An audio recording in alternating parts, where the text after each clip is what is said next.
Hey there, welcome back. I'm Flat Rate Mechanic, and today we're diving into a topic that might be causing you a bit of a headache: how to fix that pesky check engine light in your Jeep Grand Cherokee, especially when it's throwing up a P0128 code, which means your coolant temperature is below the regulated level. Sound familiar? Well, don't worry, I'm here to walk you through exactly what this means and how you can tackle the fix yourself, saving you a ton of cash in the process. Now, before we get started, let's talk about what's actually happening when you see that check engine light. Basically, your engine coolant isn't warming up quickly enough, and most of the time, this is due to a thermostat that's stuck open.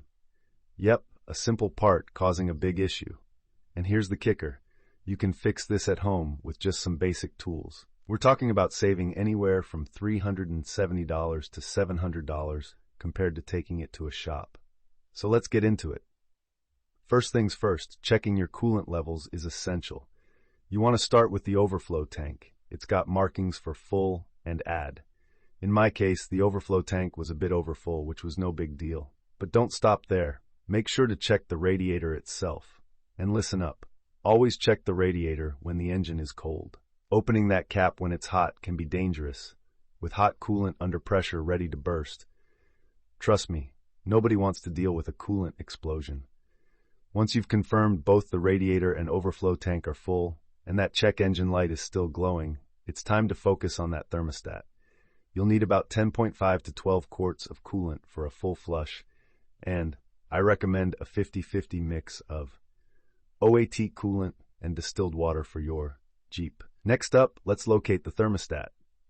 On the Jeep Grand Cherokee with the 3.6-liter Pentastar V6, which includes models from 2007 to 2021, finding the thermostat is straightforward.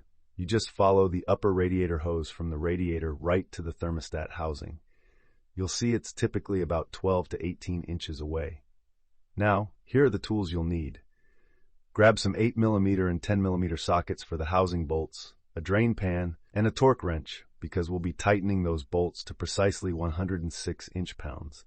Don't forget your funnel, pliers, and an OBD2 scan tool to clear that code once we're done. So why do thermostats fail in the first place? Well, when they're working correctly, they stay closed when the engine's cold to let it warm up. But if it gets stuck open, coolant flows continuously when it shouldn't, and your engine can struggle to reach the right temperature. You might notice that temperature gauge barely moves, your fuel economy takes a hit, and your heater might not blow as hot as it used to.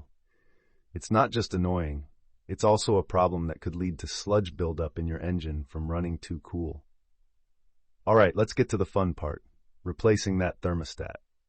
Start by draining the coolant. Look for the petcock valve at the bottom of the radiator. Open it and let it drain completely. While that's happening, you can start removing the old thermostat housing, which is held on by a few bolts. Just remember to keep track of them. They can be different lengths. Now, when it comes to purchasing parts, you have options. You can go with a budget-friendly Dorman thermostat housing assembly for around $45 to $80, or if you're looking for something more durable, opt for the aluminum upgrade for about $120 to $150.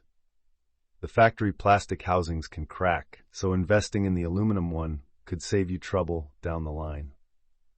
When you're putting the new housing in, make sure to use a cross pattern for tightening those bolts, just like you would with lug nuts on a wheel. This ensures even pressure and prevents any warping. Now, don't skip this step. You need to bleed the air out of the cooling system. Fill the radiator with your coolant mix, and you should find a bleeder screw nearby. Open that screw, start the engine, and turn your heater on full blast. Watch for coolant to flow out of that screw. At first, it'll be a mix of bubbles and coolant. Keep it running until you see a steady stream of coolant, which usually takes about 10 to 15 minutes. Once that's done, tighten the bleeder screw, top off the radiator, and put the cap back on. Let the engine come to full operating temperature and check for leaks. After about 50 to 100 miles of driving, the P0128 code should clear itself, but you can use your scan tool to reset it right away if you'd like. And don't forget, after a day or two, check your coolant level again. It's normal for it to drop slightly as any remaining air escapes. If you find yourself topping it off frequently, that could indicate a leak. So to recap, today we covered checking coolant levels, locating and replacing the thermostat, and the importance of bleeding the cooling system to keep your Jeep running smoothly. Have you ever tackled a DIY repair like this? Or maybe you've got a different check engine light issue? I'd love to hear your thoughts. Thanks for listening, and I'll catch you in the next one.